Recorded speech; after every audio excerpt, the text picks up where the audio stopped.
the bank that begins with you.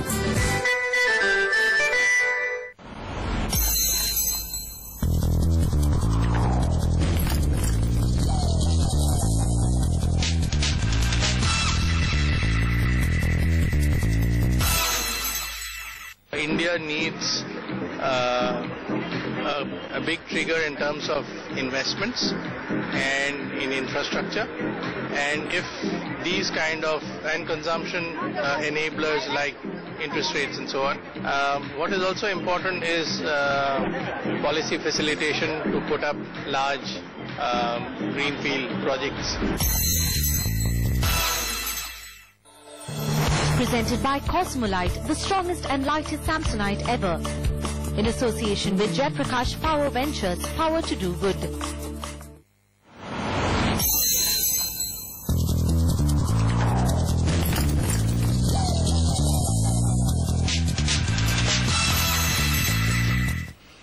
हमारी रोज की जरूरतें पूरा करने के लिए ही ट्रक और ट्रक ड्राइवरों का सफर रात दिन चलता रहता है।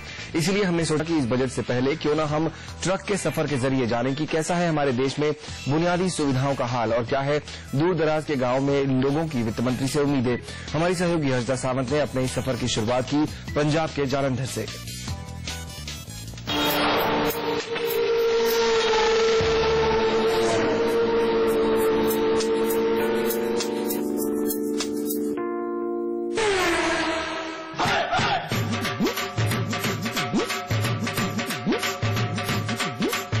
सफर अब शुरू होने वाला है और अगले 7 से 10 दिन हम इस ट्रक में ही सफर करने वाले हैं। जी हां, CNBC आवाज एक नए अंदाज में ड्राइविंग फॉर ग्रोथ।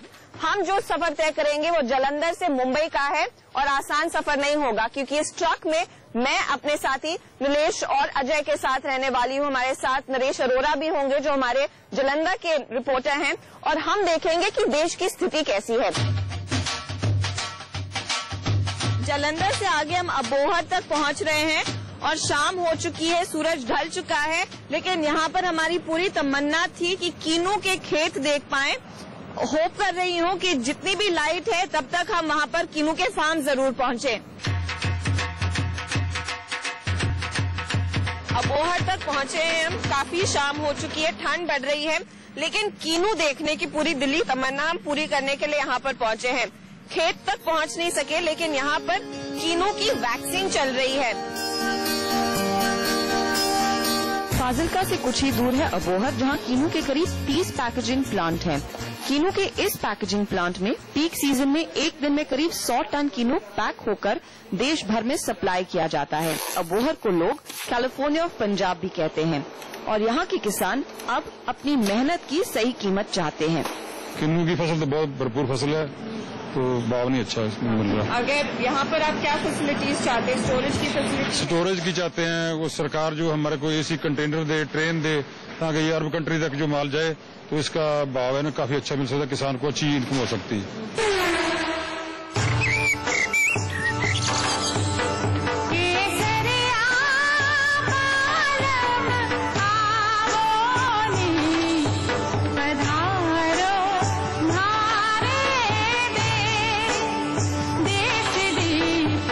राजस्थान में हमारा स्वागत किया इन खस्ता हाल सड़कों ने, और हमारा ट्रक जो 50 की स्पीड पर चल रहा था उसकी स्पीड 15 हो गई।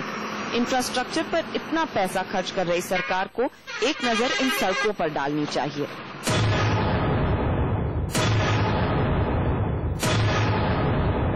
बीकानेर से हम आगे कुछ गांवों की तरफ जा रहे हैं और वहां पर देखेंगे कि बेसिक इंफ्रास्ट्रक्चर की स्थिति कैसी है, स्कूलों का क्या हाल है, पानी की जो सबसे बड़ी समस्या राजस्थान में है वहां पर कितनी और काम करने की जरूरत है सरकार को, या फिर बाकी वो कौन सी अहम चीजें हैं जो यहाँ की जनता चाहती है।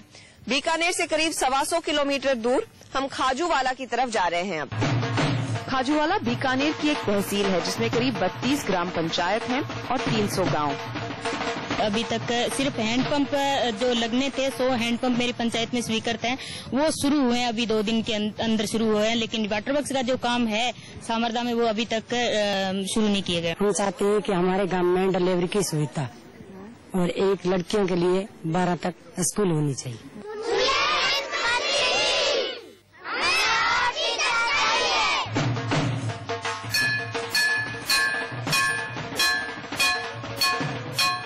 हमारे स्कूल में कंप्यूटर का विषय है, जो कंप्यूटर नहीं है ना किताबें हैं।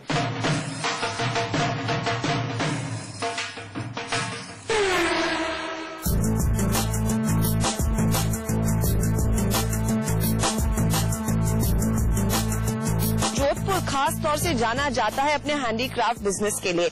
ये एक बहुत बड़ा कारोबार है और यहाँ के व्यवसायी क्या चाहते हैं बजट से, उनसे बात करेंगे आज। बीकानेर से नागौर के रास्ते हम पहुँचे सन सिटी जोधपुर, जो मारवाड़ की राजधानी भी रह चुकी है। जोधपुर सैर सपाटे के अलावा मशहूर है अपने हैंडीक्राफ्ट के लिए। लकड़ी के डेकोरेटिव आइटम्स हो, एंटीक फर्नीचर या लेदर प्रोडक्ट्स, यहाँ ऐसी कई इकाइयाँ हैं जो इस कारोबार में सालों से हैं। हम जोधपुर के पाल बोरानाडा इलाके में की एक इकाई में हैं, जहाँ पर ये सारे कारीगर अपने हैंडीक्राफ्ट दिखा रहे हैं। बेसिकली यहाँ पर लकड़ी का काफी काम होता है।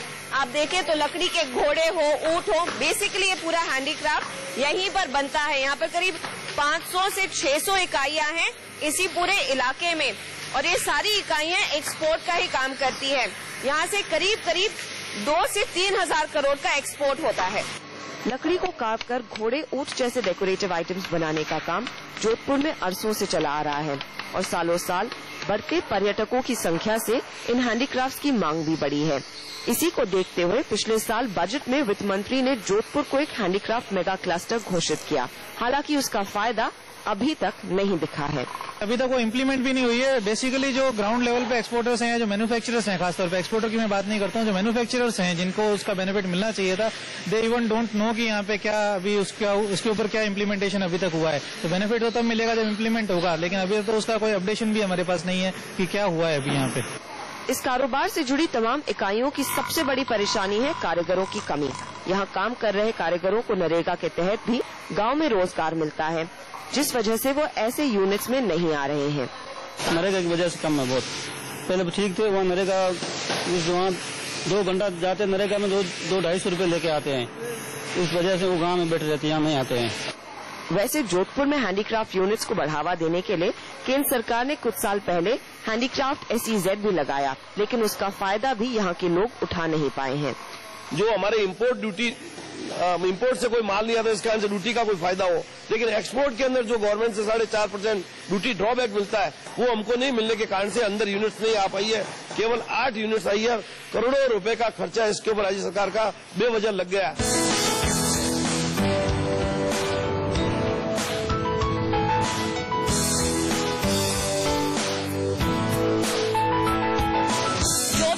पहुंचे हैं पाली, और पाली में वैसे टेक्सटाइल का एक बहुत बड़ा कारोबार है, लेकिन यहाँ पर जो भी विकास हुआ है टेक्सटाइल के नाम पर, वो यहाँ के लोगों के लिए परेशानी का सबब भी बना है। इसका पूरा जायजा ले रहे हैं नरेश।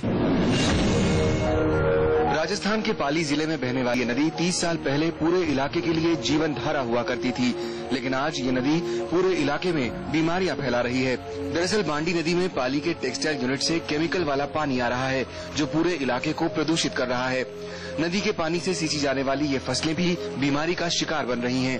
पाली में इंडस्ट्री लगी, टेक्सटाइल इंडस्ट्री का पूरा एफ्लुएंट इस नदी में आना शुरू हो गया, और टेक्सटाइल इंडस्ट्रीज का एफ्लुएंट इस नदी में आया तो नदी के किनारे पे जो गांव आए हुए उसमें लोगों के कुएं नदी के किनारे पे आए, पूरे के पूरे कुएं इस पोल्यूटेड पानी से रिचार्ज हो गए। केंद्रीय प्रदूषण नियंत्रण बोर्ड की तरफ से किए गए एक सर्वे में पाली, जोधपुर और बालोतरा को सर्वाधिक प्रदूषित करार किया गया, जिसके बाद यहाँ के स्थानीय लोगों ने नदी को साफ करने के लिए कदम उठाए, लेकिन प्रदूषित पानी को नदी में मिलने से रोकने के लिए जो ट्रीटमेंट प्लांट लगा है वो भी सफेद हाथी साबित हो रहा है। हाईकोर्ट ने भी डायरेक्शन दिए हैं कि ट्रीट किया हुआ या बिना ट्रीट किया हुआ पानी कोई भी नदी के अंदर नहीं छोड़े, लेकिन इन प्रशासन की ओर से उसके ऊपर कोई कार्रवाई नहीं की जा रही है। नदी में फैल रहे प्रदूषण से किसानों को काफी नुकसान हुआ है, और अब इनकी मांग है कि पानी को साफ रखने के लिए सरकार यहाँ 0 डिस्चार्ज ट्रीटमेंट प्लांट लगाए। यहाँ 0 डिस्चार्ज की ट्रीटमेंट प्लांट लगाना चाहिए, जिससे पानी साफ होकर फैक्ट्रियों में वापस पानी सप्लाई हो। ऐसे प्लांट लगाने से ही इसका समाधान हो सकता है, दूसरा इसका समाधान नहीं है। कई सालों से पर्यावरण की लड़ाई लड़ रहे ये किसान सरकार से एक हल के इंतजार में हैं। नरेश अरोड़ा, पाली।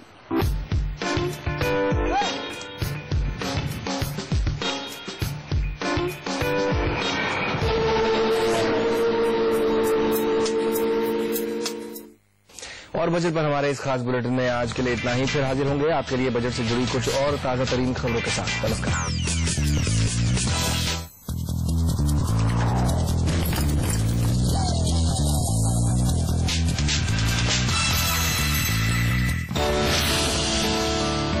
हम 3 साल से जीएसटी के लिए इंतजार कर रहे हैं। मैं चाहूंगी कि इस साल हम उसमें तो आगे बढ़ें। दूसरा, हम डीटीसी के बारे में बात कर रहे हैं, rationalisation of the tax system. We should like to see some things there. We have been talking about many important bills which are pending in terms of insurance, in terms of pension. ये जो structural बातें हैं, इस budget में ये अगर आएंगी तो मार्केट इकोनॉमी को सही डायरेक्शन मिलेगी।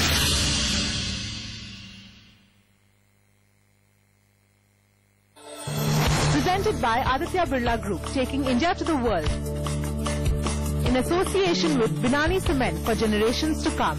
Indigo, welcome abroad.